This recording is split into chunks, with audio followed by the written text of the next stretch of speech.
मधु की आदत थी कि वो हर सुबह जल्दी नहा धोकर पूजा पाठ करके पेड़ पौधों को पानी दे दिया करती थी। पर जब भी यह नियम महीने में किसी दिन नहीं हो पाता था तो मधु की सास सुलेखा अपनी बातों का पिटारा खोलकर बैठ जाती थी। सुलेखा, क्या बात है मधु, आज उठने में बड़ी देर कर दी, सब ठीक तो है ना? मधु, माँ जी, वो आज मेरी तबीयत ठीक नहीं है।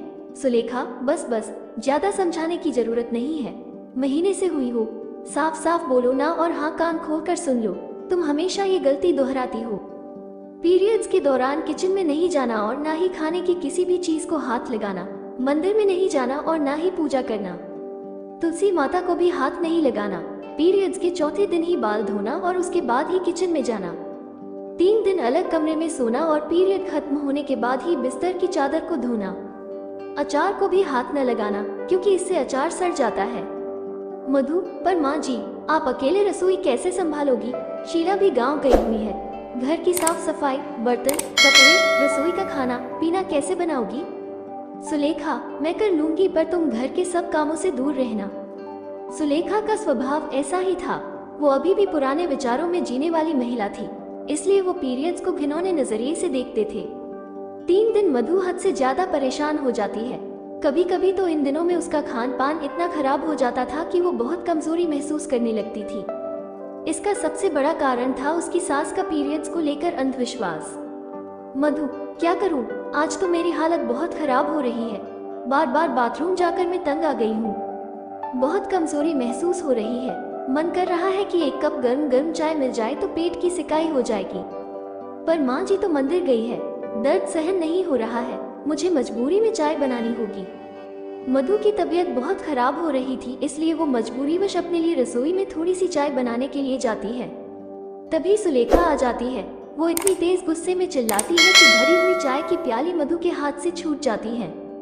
सुलेखा, हे भगवान, मेरी रसोई अपवित्र कर दी, मैंने कहा था ना, महीने से हो रही हो, रसोई के भीतर नहीं जाना। मधु, माँ जी, वो मेरे पेट पे बहुत दर्द हो रहा था, आज दूसरा दिन है तो तबीयत ज्यादा खराब है, सोचा चाय से थोड़ी राहत मिलेगी, आप थी नहीं तो। मधु अपने पेट को पकड़े खड़ी थी, घबराहट में उसकी तबीयत बिगड़ गई और वो दौड़ती हुई कमरे में गई। सुलेखा, अरे कहाँ जा रही है? अब सारी रसोई को गंगा जल से धोना पड़ेगा। पता नहीं ये आजकल की बहुएं भी ना, अपने समय में महीने से होते थे हमें तो हमारी सास 3 दिन कमरे में बंद रखती थी, सब कुछ जो खाना पीना होता है वो दरवाजे से ही सरका देती थी। तभी मधु का पति राजेश आ जाता है। वो कमरे में देखता है कि मधु बेहोश पड़ी हुई है। राजेश, मधु, आंखें खोलो। मधु, सुलेखा, क्या हो गया, इतना चिल्ला क्यों रहा है? अरे मधु को क्या हुआ, अभी तो भारी चंगी थी। राजेश, पता नहीं, मैं कमरे में आया तो मधु बेहोशी की हालत में दिखी, मैंने लेडी डॉक्टर को फोन कर दिया है, वो आती होंगी। तभी लेडी डॉक्टर आ जाती है। वो मधु का चेकअप करती है और एक इंजेक्शन देती है जिससे मधु थोड़ी देर बाद होश में आ जाती है। डॉक्टर, घबराए नहीं, डरने की कोई बात नहीं है, कमजोरी और थकान के कारण मधु बेहोश हो गई थी। मधु, डॉक्टर, वो मेरा आज सेकंड है तो। डॉक्टर, ओके मधु, तुमने सुबह से क्या खाया है? मधु, डॉक्टर, मैंने तो सब कुछ खाया था, अभी थोड़ी देर पहले ही माँ जी ने मुझे दूध और फल दिए थे। डॉक्टर, ओके गुड, जब इतनी अच्छी सासू माँ है फिर तो तुम बहुत किस्मत वाली हो, वरना मैंने तो बहुत घरों में देखा है कि आज भी पुरानी रीति रिवाज निभाए जाते हैं। बहुत सी पुरानी औरतें अपनी बहू को इन दिनों में रसोई में जाने ही नहीं देती। लेडी डॉक्टर जो बातें कह रही थी उसे सुनकर सुलेखा अपने आप पर बहुत शर्मिंदा थी। मधु ने उसके बारे में झूठ क्यों बोला था जबकि मधु ने कोई दूध फल नहीं लिए थे? डॉक्टर, राजेश जी, एक बार मधु जब ठीक हो जाए तो क्लिनिक ले आइएगा, मैं मधु का हीमोग्लोबिन टेस्ट कर लूंगी। बाकी मधु, तुम अपनी डाइट का ख्याल रखा करो, हरी सब्जियां, ड्राई फ्रूट्स और बाकी सब तुम्हें खाना है, तुम्हारी सास भी बहुत अच्छी है। सुलेखा, आप चिंता मत कीजिए डॉक्टर साहिबा, मैं अपनी बहू का पूरा ख्याल रखूंगी।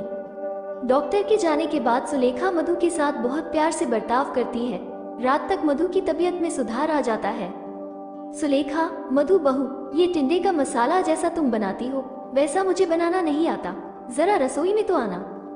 मधु, पर माँ जी, मैं। सुलेखा, हाँ बेटा, देखो मैंने प्याज भूनने रख दी है, बाकी टिंडों में मसाला तुम अपने हिसाब से भर दो। मधु झट से सुलेखा के गले लग जाती है और रो पड़ती है। मधु, आई लव यू माँ जी। Sulekha, I love you too, मेरी प्यारी बहू रानी। दोनों सास बहू का प्यार देख राजेश को भी तसल्ली हो जाती है। उस दिन के बाद सुलेखा ने कभी भी पीरियड्स के दिनों में अपनी बहू मधु से छुआछूत नहीं मानी। सुलेखा जानती थी उसकी छुआछूत के कारण आज उसकी बहू मधु की जान को खतरा हो सकता था। आशा करती हूँ कहानी आपको पसंद आई होगी। चैनल पर नए हैं तो सब्सक्राइब करना ना भूले। धन्यवाद।